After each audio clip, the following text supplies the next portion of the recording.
Being a student, it's often very difficult to know whether you should be spending all of your allowance and extra money that you may have made on partying, drinking, and fun activities, or building good financial habits that will serve you well as a young working professional in future. So in this video, I am going to break down simple ways which you can start managing your finances today, even as a student. To start off with, you might be a little bit confused as to what personal finance is.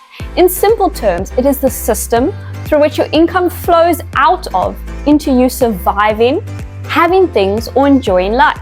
Here is the flow of how your money moves. Mostly monthly, and in some instances even collects and accumulates like your savings and investments rather than purely flowing out.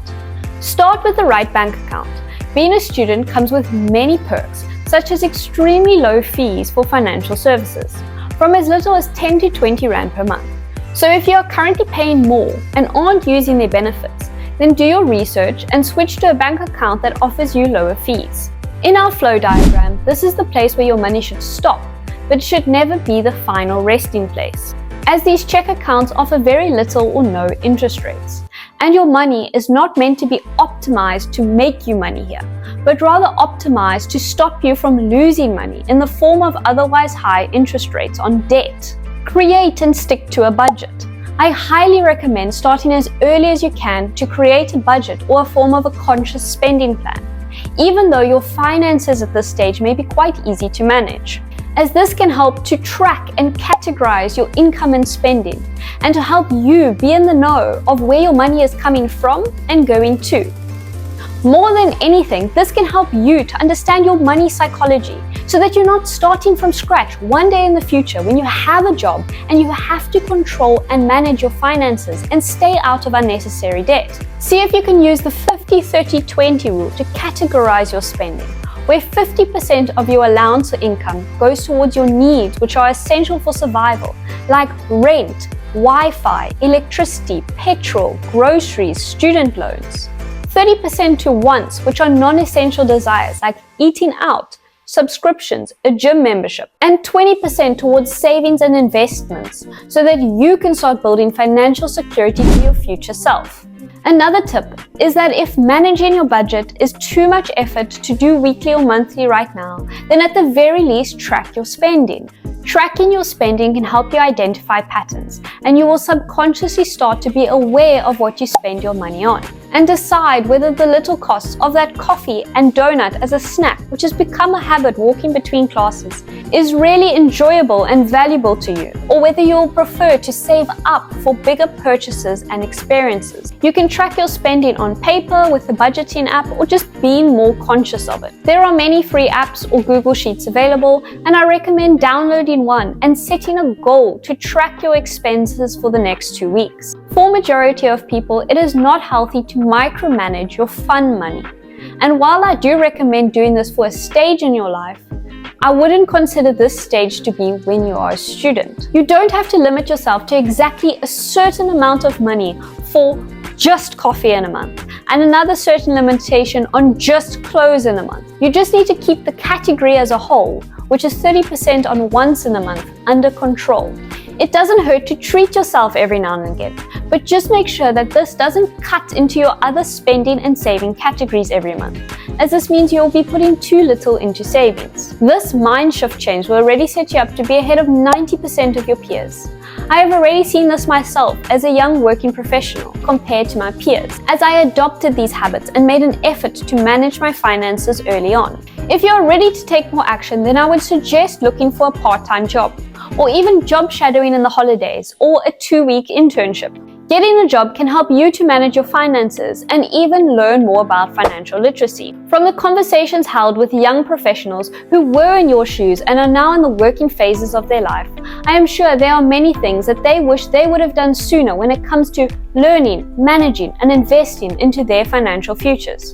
If you have found any value in this video so far, please like and subscribe, as it will really help out my channel.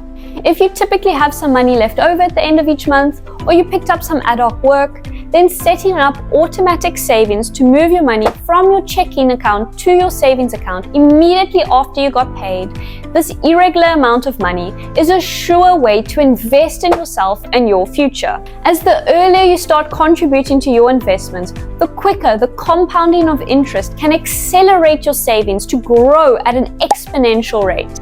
So what is compound interest and how does it work? Compound interest is the interest that you earn on the savings that you've made, as well as on top of the interest that you earn along the way. Here is an example of how compound interest works. It's important to learn the magic of compounding early on, and why it's important to increase in your wealth, as time plays the biggest factor in the compounding effect. So the power of compounding helps you grow your money faster than if just simple interest was calculated on the principal alone. For savings and investments, compound interest is your friend, as it multiplies the money that you have saved at an accelerated rate. But if you have debt, compounding of the interest that you owe can make it increasingly difficult to pay off. And the interest rate on debt is significantly higher than the interest rate that is offered to you on your savings and investments. Another tip is to search and make use of the thousands of student discounts that are offered on food, coffee, entrance fees, gym fees, or textbooks. This can save you money during the times when you aren't earning an income. As a student, one of the typical questions is whether you should start building up a credit score.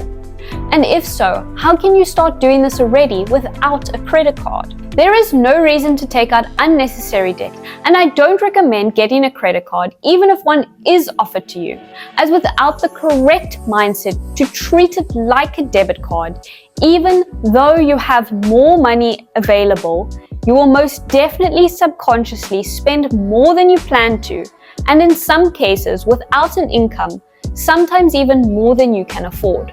Some banks also allow you to become an authorized user on your parents' credit card, where their credit score will be allocated into your name over a period of time before you get a credit card. And importantly, practicing, building, or researching any good financial or credit-related habits will already set you up to have a higher credit score even before you have some sort of debt to physically build up that credit score. Ways to build your credit score from the ground up include never missing a payment, even if it is just the minimum payment. Avoid making late payments on your credit accounts. Don't use too much of the debt that is available to you. It is recommended that you utilize around 30% of the credit limit, and don't have too much debt, as the debt that you have should not be higher than your income. These are just some of the short tips when it comes to building your credit score fast, but I'll be making a future video diving into the detail of how to improve your credit score. Other ways to build your credit history without a credit card is to ask your parents to move your phone contract into your name. The on-time payments for your phone bill, whether it is financed or for data usage, can improve your credit score over time. And if you are in the situation where your parents have bought a car for you and they are busy paying it off, then ask if they will be willing to move it into your name. Starting to invest in yourself when it comes to understanding your money psychology, managing your finances, and starting to budget early means you're taking control of your financial destiny.